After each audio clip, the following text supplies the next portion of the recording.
और मनोवैज्ञानिक भी हैरान थे इस बात से कि दुनिया का हर एक बच्चा सेम गलती कैसे कर सकता है। तो उसके बाद रिसर्च किया गया, तो उस रिसर्च में पाया कि hello amazing and beautiful people, कैसे हैं आप सब। उम्मीद करता हूं कि खुश होंगे और अपनी लाइफ में आगे बढ़ रहे होंगे। मैं भरत और आज लेके आया हूं मैं एक स्टोरी, और ये स्टोरी है जिंदगीपुर की कहानियों में से। जो जिंदगीपुर की कहानियां हैं वो मैंने एक सीरीज स्टार्ट की है स्टोरीज की, जिसमें हमें लाइफ के रिलेटेड काफी कुछ सीखने को मिलता है। लेकिन ये कहानी है उन सभी सब्सक्राइबर्स के लिए जिनके बच्चों ने उनके नाक में दम कर रखा है और वो कहते हैं कि हमारा बच्चा बहुत शरारती है और झूठ भी बोलता है और बात भी नहीं मान रहा। तो चलिए वीडियो करते हैं स्टार्ट।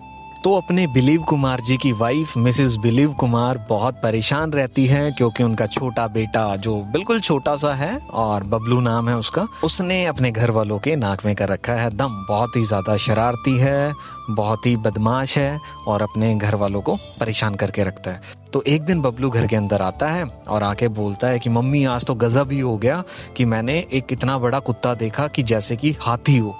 तो मिसेस बिलीव कुमार बोलती हैं कि बबलू तुम्हें 1000 बार मैंने बोला है कि झूठ मत बोला करो, तुम कितना झूठ बोलने लगे हो कि बाहर एक कुत्ते को तुम हाथी समझ रहे हो। तो मिसेस बिलीव कुमार बबलू को डांटने के बाद कहती है कि बबलू हाथ जोड़ो, भगवान से प्रार्थना करो और बोलो कि मैं दोबारा झूठ नहीं बोलूंगा। तो बबलू अपनी मम्मी की बात मान लेता है, हाथ जोड़ता है, आंखें बंद करता है और प्रार्थना करनी शुरू करता है। और थोड़ी देर में कहता है कि मम्मी मैंने कर ली प्रार्थना और मांग ली सॉरी। तो उसकी मम्मी कहती है कि भगवान ने क्या बोला तुम्हें। तो बबलू कहता है कि भगवान ने मुझे बोला कि जब मैं भी छोटा था, तुम्हारी उम्र में था, तो मुझे भी वो कुत्ता बिल्कुल हाथी की तरह ही दिखता था और मुझे भी मेरी मम्मी डांटती थी। देखिए इस खूबसूरत सी स्टोरी के द्वारा सिर्फ मैं आपको इतना बताना चाहता हूँ कि बच्चे मन के सच्चे होते हैं, वो कोई झूठ नहीं बोलते। देखिए बच्चे के प्रपोर्शन हम बड़े लोगों से अलग होते हैं। अगर उसको एक कुत्ते में हाथी दिखा तो उसको दिख सकता है, ये बात हमें समझनी चाहिए। वो झूठ नहीं बोल रहा है। इवन मिसेस बिलीव कुमार झूठ बोल रहे हैं, क्योंकि उन्होंने 1000 बार नहीं बोला होगा। बिकॉज जो आपकी अवेयरनेस है, जो आपकी समझ है, आपको वो कुत्ता दिख सकता है, लेकिन एक छोटे बच्चे को वो कुत्ता हाथी की तरह भी दिख सकता है। उसमें उसकी कोई गलती नहीं होती, बिकॉज उसकी जो एक लर्निंग प्रोसेस होता है, उसकी ग्रोथ होती है, उसमें उसको कोई भी चीज़ कुछ भी समझ सकता है वो। लाइक जैसे उसने बोला कि वो भगवान से माफ़ी मांगी जब, तो उसने अपने दिमाग में माफ़ी मांगी। ऐसा नहीं है कि उसको कोई भगवान दिखे और भगवान ने उसको आके माफ़ किया।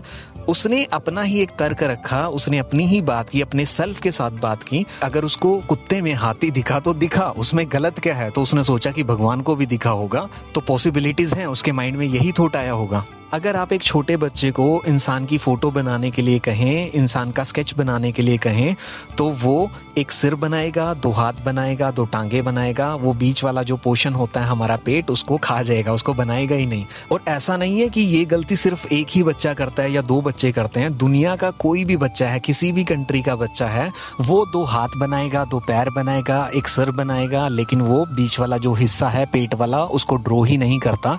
और मनोवैज्ञानिक भी हैरान थे इस बात से कि दुनिया का हर एक बच्चा सेम गलती कैसे कर सकता है।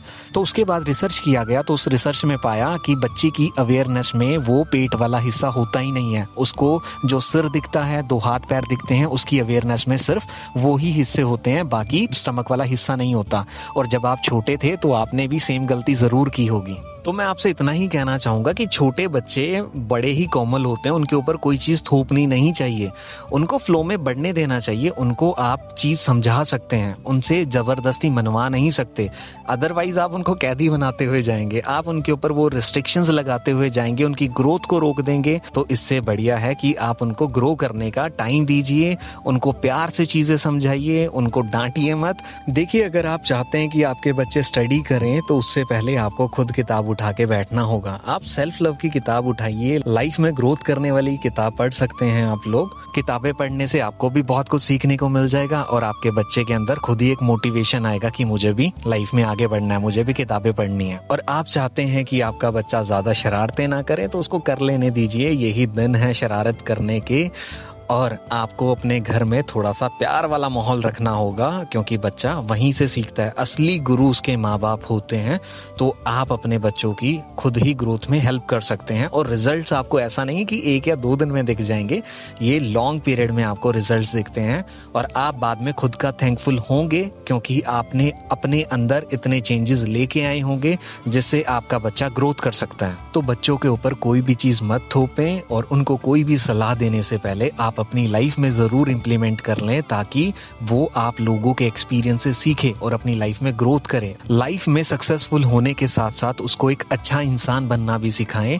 तो मैं उम्मीद करता हूँ कि आज की स्टोरी और लेसन आपको समझ में आया होगा और इसको आप अपनी लाइफ में इम्प्लीमेंट करेंगे और अपनी लाइफ को बना लेंगे खूबसूरत। तो चलिए लाइफ में आगे बढ़ते रहें, हंसते रहें, मुस्कुराते रहें, शाइन करते रहें और आपके खूबसूरत चेहरे पे स्माइल हमेशा बनी रहे। चलिए टेक केयर।